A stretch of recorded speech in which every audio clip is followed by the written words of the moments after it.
My best friends got married out in Hawaii really recently, and that's not a cheap ticket to go out to Hawaii. But when I found out he was getting married, it was a no-brainer, right? My girlfriend and I were like, "Yeah, we're on the way, right? We'll be there."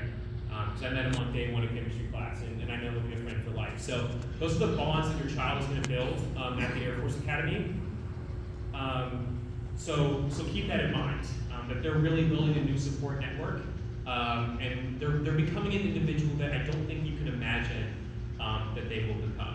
I'm sure my mom, my dad can speak to the fact that me on day one and me on year 4 are very different individuals.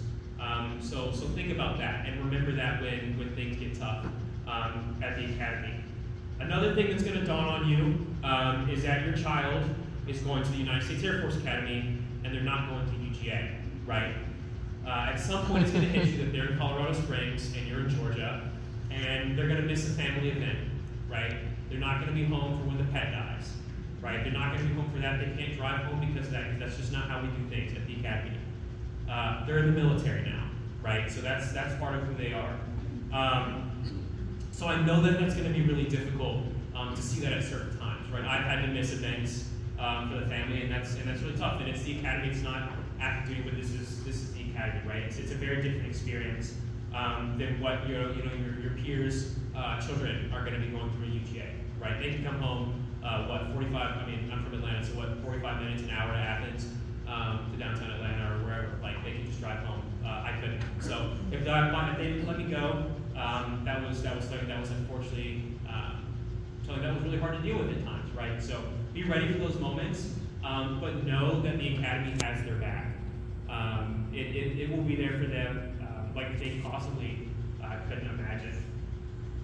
Another thing is that if you see them on WebGuide and they are not smiling and they look so unbelievably miserable, the bald head, the eye bags, the whole thing, right? I can see myself in those pictures. I promise you that they probably are like zoned out, hungry, and there's like a hamster wheel just like going through their brain because they're not thinking that much. So I promise you that they're actually totally okay.